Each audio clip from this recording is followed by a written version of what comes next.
been wanting to do this video for a while now, but haven't really had a chance to do it.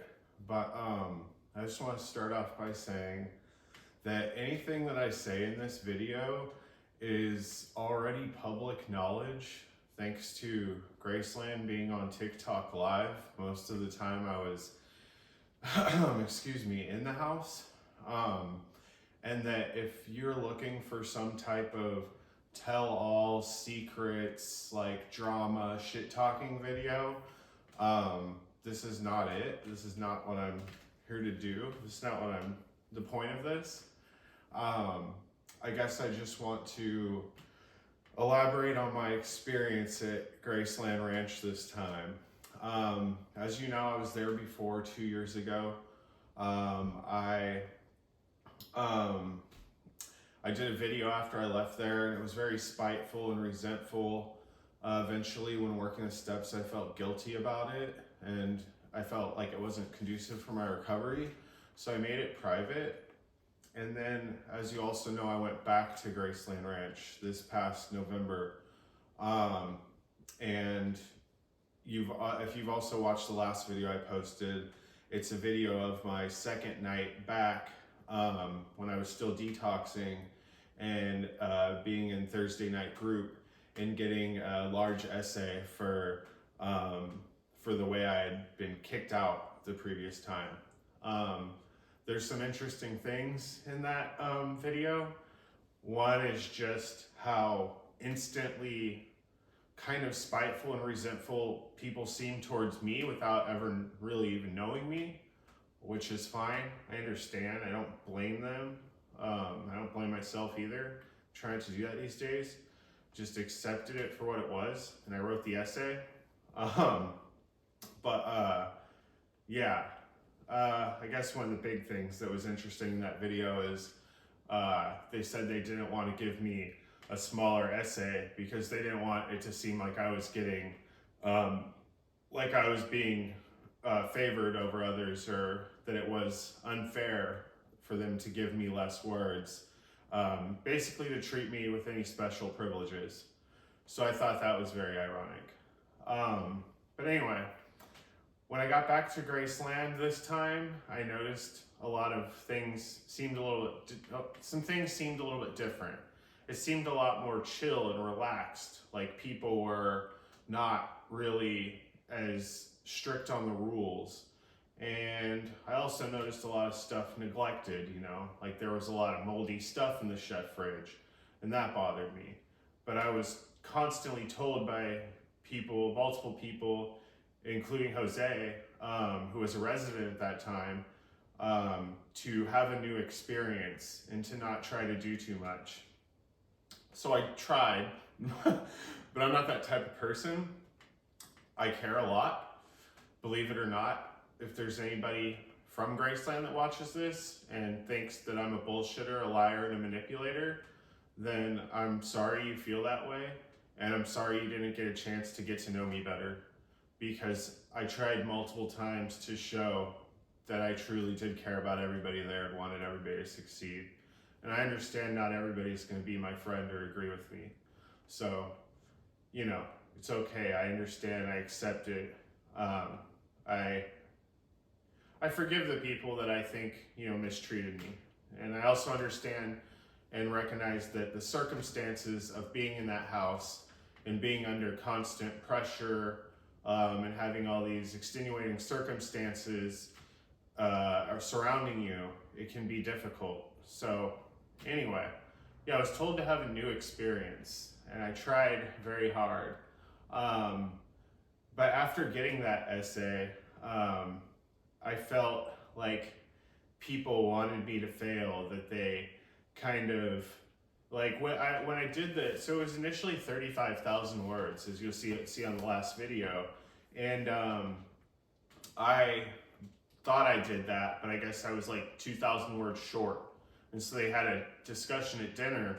Do you think Matthew should have to do 10,000 more because he was short? Or do you think he should have to redo the essay and do another 35,000?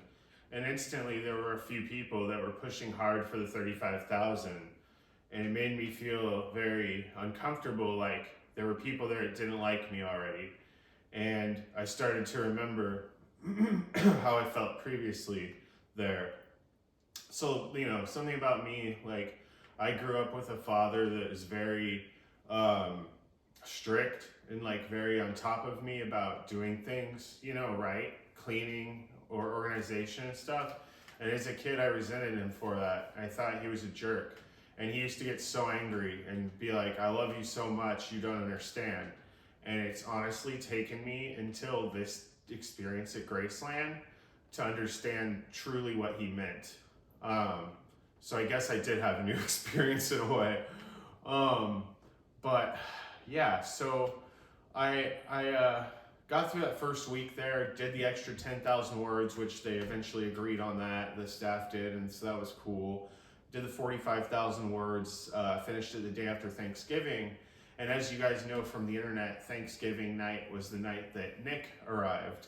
I remember we were all standing, a few of us, Graham, me, I think Aaron, we were standing in the garage and we saw the car pull up and this guy get out with these, like, he was like doing the Tebow pose almost in the driveway with the camera, and he's their phone, he's talking to it, and we're just like, what the fuck? And we had heard that he's like big on TikTok or something.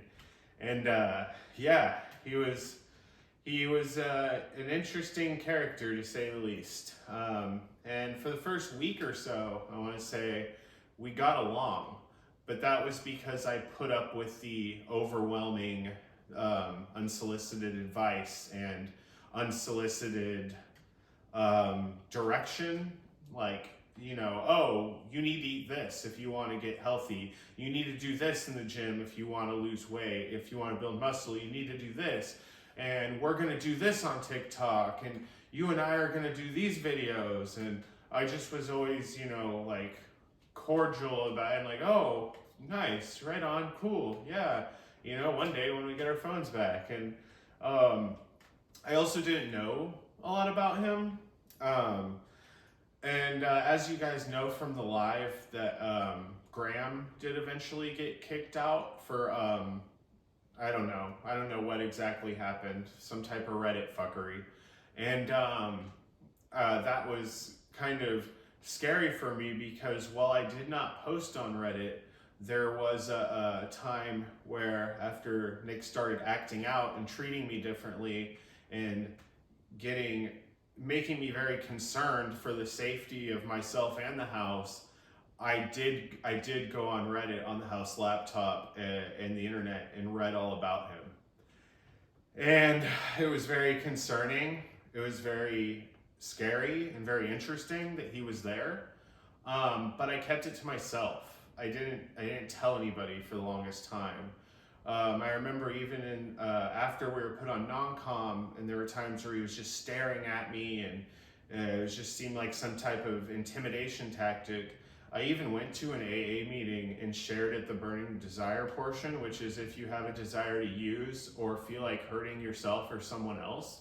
And I actually wrote down a page and said, I usually don't write stuff down like this, but I have to share this because I do feel like I might hurt somebody. And that scared me because I am not a violent person, but it was the constant chaos of Graceland becomes a total mindfuck. It was just no good for my mental health and my emotional health being trapped in that situation.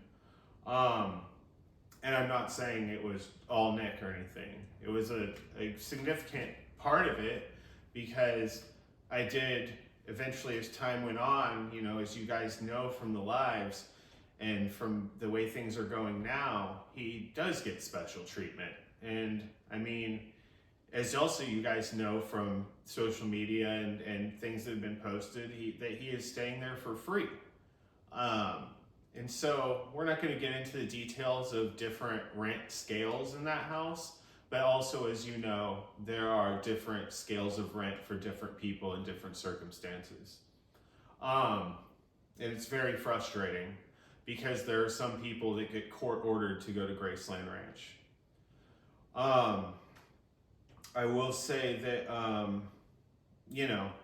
the guy was bothersome, but I always tried to give him another chance each day, because I would go to meetings and I remember, no, it was church actually. It was church I went to one Sunday, and it was all about, forgiveness and all this stuff. And I was like, I just got to wake up and pray every day and hope for the best. And I will say, I think right now he's like 68 days sober. I will say he's improved little by little. He's a hell of a lot better than he was when he first came in.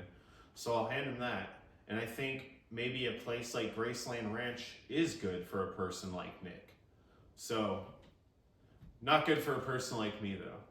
Because I have been through different treatment programs. I have learned a lot. I am a very clean and organized person. And the big reason I wanted to go back to Graceland was because of the structure and the rules, because I knew I needed that in my life. But when I got there and rules and structure were being blatantly ignored, finessed, and people contracting all day, every day, it became frustrating. And so I started striking people a lot. And striking, if you don't know, means calling them out, put on the strike board, they did this, and then they get words for it. Well, within a week or two, I was put on the no strike program because I was told I was going too hard, that I was doing too much, trying to hold the house accountable, which is, I thought, the rules. Instead, I have this sweater that one of the staff members gave me because he was also on the no strike program as he was in the house. And also, as you know, Anthony and Mason no longer work at Graceland Ranch. And those were the two staff members that I gelled and vibed with the most. And so that was also frustrating. Mason is the one that got me and convinced me to come back there. So a lot of stuff was adding up. I'm not going to sit here and smear different people and tell you all the things they did that pissed me off and stuff. I'm actually in my 4-step right now. I did all my resentments today about those specific people and saw my part in it. And I understand, I have high expectations for others, and that's not fair of me. That's a planned resentment. And I also, like most addicts, want the world to go the way I want it to go. Want people to act the way I think they should act. And that's not fair of me. But just a quick rundown, and we'll keep it short and simple, of people I had an issue with and what I thought of them and what I think of them. And this will be the last thing I say, and maybe whatever. I just have to get it out. I think Xander is dumb as rocks. I saw G-Man get away with so much shit all day, every day. It blew my fucking mind. Keaton, just a good manipulator when people are around, but I saw through his bullshit. Jack, man, I feel sorry for that poor son of a bitch. Allie, I don't know where the fuck she got all that confidence from, but more power to her, I guess. And also, very, very good at manipulating to get an easier, softer way for herself. Sarah, God, Sarah and I are just so similar and so different at the same time that it fucking caused us to just hate each other in some moments, but other moments I thought she's so fucking cool. And I hope she thought the same about me, but who knows? That's a whole nother thing. I've never had anybody make me feel guilty or bad about myself for having this. And I do understand I would bring it to Thursday night groups because it's fun, it's cute, it lightens the mood, or so I thought, but of course it doesn't. And so my last Thursday night group, I was pissed off because they were calling me out about my step work, which was delayed because of the fires and the holidays, and my sponsor didn't want to come up there, and I'm on all this fucking structure and schedule and shit. I was only on step 1 there, which step 1's a 9-week process the way I have to do the steps. I'm almost at the middle of step 4 right now, and I've only been out of that place for 2 weeks. So I have more freedom now. Also, this place phased me up 2 weeks early because they recognize how hard I work and how serious I am about this program. At Graceland Ranch, I didn't even have a chance to phase up because I didn't make it to 2 months because I had to leave. It was too much for me. And they grouped me and tried to manipulate me and my friends and family to say, he's just gonna go relapse. He's running from his problems. And I don't think that's fair to do to people. especially when they're trying to calmly articulate that they need to get out of there because they're worried that it's not conducive to their recovery anymore, and that it's building up, and that they're scared of what they might do. It was really scary. I was also on judicial deferment from Ventura County for possession and public intoxication, which ended on January 22nd. I left on January 18th. I was worried that if I stayed there in those next 4 days, that I might do something stupid and then have to go to jail. And that might sound crazy, but I was recognizing, I was having crazy nightmares at night. I was having nightmares about getting in fights with people. I had one nightmare where I murdered a random person because of the chaos that was going on in the dream, the nightmare that involved people at the house that were bothering me. I told staff all of this stuff. I tried to explain it to them, but they ignored it because essentially I think they just want the money, you know?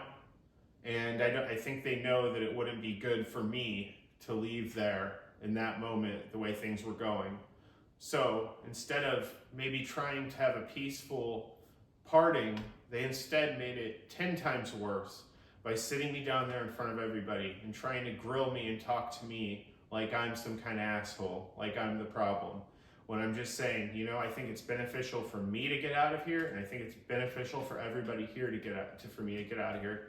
And there was a new client that came in that night, and as I was leaving, I already had all my stuff packed. I looked at him and I said, "I'm sorry that this is your first night's experience here." And instantly I was told to shut up by the staff. And Paul and I, we had our issues, multiple issues, but it was always like the next day or the day after that, we always kind of made up and, okay, we're moving past it. Paul, I respect Paul. Probably, I don't want to have a ranking system, but I do that. I'm a case builder. I'm a judgmental asshole. I'm a sick addict, just like the rest of them. Paul is probably the person I respect the most there, because Paul is authentically, unapologetically himself. And I saw the frustration that was building in Paul. And I also think that Paul will make a great member of Alcoholics Anonymous one day that can help a lot of people if he can stay sober and live this program. So, Paul, if somehow you're seeing this, or if somebody shows you this, bro, like, you're a fucking cool ass dude, bro, and I want you to stay sober. I know you want to, like, kind of do things your way. We've talked a little bit. Not gonna put you on blast. I guess I kind of am, but you know the fucking deal, bro. You're a fucking cool ass dude, bro, and I believe in you. Same with Sean. Fucking love Sean, but Sean kind of the same thing, thinks he might go back to a little bit of his old ways. And Sean, you're a fucking smart guy. You've underperformed your whole life, just like I have. You kind of haven't lived up to your potential. So Sean, Paul, that's what Grandma would always say when they'd read off the Sean and Paul check-in. He goes, Sean, Paul. Like, I can't do the voice like he did. Hope Graham's doing well. I talked to Adina, she's doing well. I talked to Mason, he's doing well. There's other people I don't talk to. I don't know what's up. And I'm not here to answer any questions. I'm not here to talk shit. Maybe that was a little bit of shit talking if that's how you want to take it, but those are the cold hard facts, and that was my new experience at Graceland Ranch. So I lasted 2 months, and I got the fuck out of there, and I went straight to a men's sober living. I still have the same sponsor. I still have the same commitment. I still have the same home group. I'm working the steps harder than I ever have. I pray every day. Sometimes I forget in the morning or I forget at night, but I remember that and I go, fuck, I need to do better, because it is meaningful. It does matter. And so I'm very grateful to be here. Yeah, there's issues in this house, but I'm not forced to just play this game and do this weird little dance with the other residents where I'm holding them accountable, but they're finessing their way out of it while they're limiting my ability to hold people accountable while also slamming me with words. I had 12,000 words one day, 12,300 to be exact, and I was pissed because half of them were unjustified, but I kept my mouth shut and I fucking wrote those words in 6 hours. And I did it to show them that it can be done. The words are not an issue. people say, oh, I can't believe they made you guys write all those words. God damn, if the words were the worst thing I had to deal with there, I'd still be there. Because, I told them, and of course, I'm, cocky, arrogant, maybe my ego, definitely my ego, and I'm working on that. That's why I'm working the steps again. That's why I'm trying very hard on this. But I told them, I said, 12,300 words, it takes more dirt than that to bury a guy like me. And so, they had us sign NDAs, indemnity agreements, liability agreements, video waiver, all this shit. They can go ahead and edit together whatever they want and clip things. I can explain to you if they do that. I don't think they will, but if they do like they did before, they had a little 5-second clip of me yelling at a guy.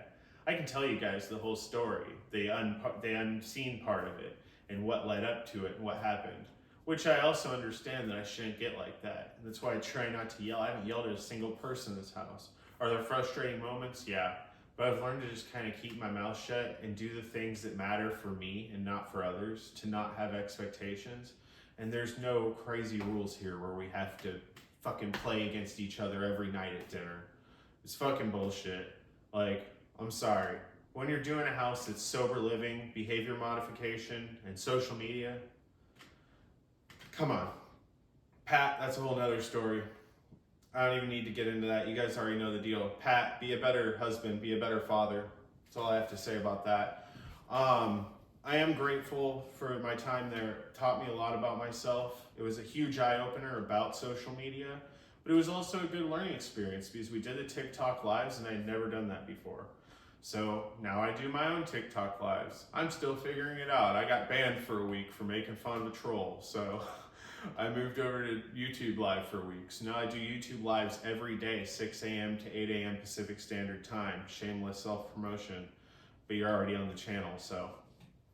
Anyway. Oh, yeah, about this guy. So, Sarah said, I was pissed about getting called out about my step work by one of the most manipulative fucks in the house, and we don't need to get into that guy because he doesn't deserve any recognition beyond anything. And I was frustrated, and I didn't want anybody to see me, so when I went back to my seat, this is what I did. I'll show you exactly what I did. I put this guy right here, and I just sat there like this, because I didn't want them to see my face, I didn't want to look at them, and I wanted to feel lovey, and he's great. And Sarah said, look at him in the way he's acting. Does he even have a psychiatrist?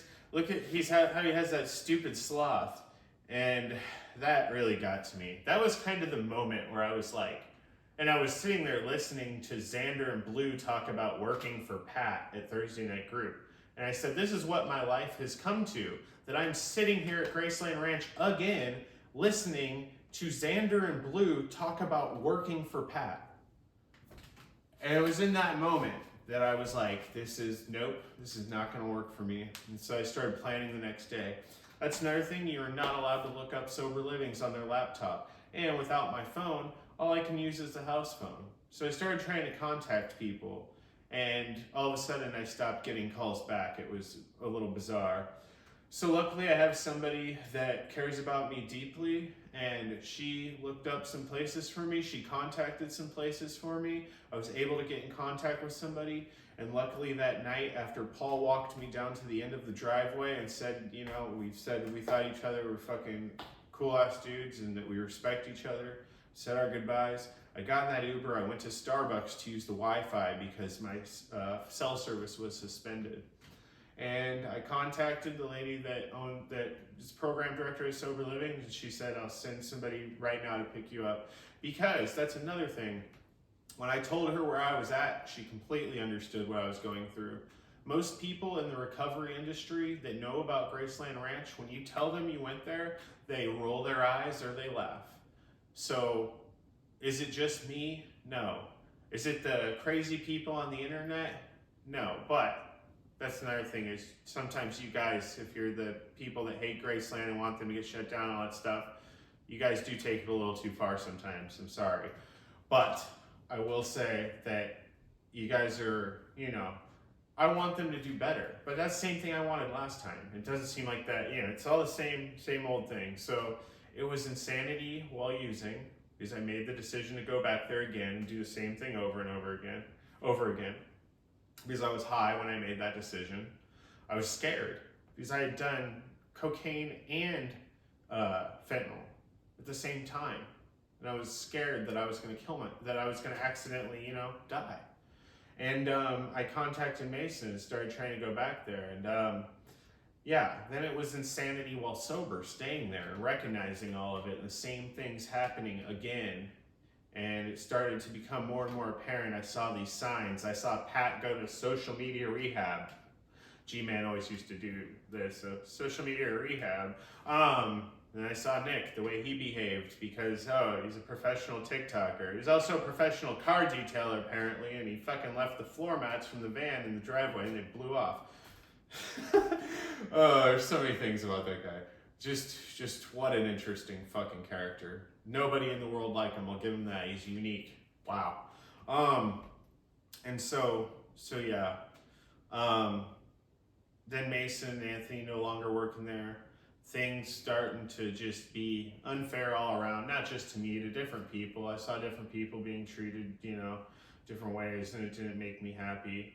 You know, I respect, there's a good amount of people there that I do respect, but there's other people that I waver on, and there's other people that I have lost all respect for.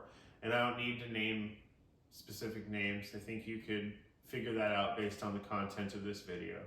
So I'm here at the house alone because I'm on phase 2 now, so I'm allowed to do that. This is the first chance I've got to do this.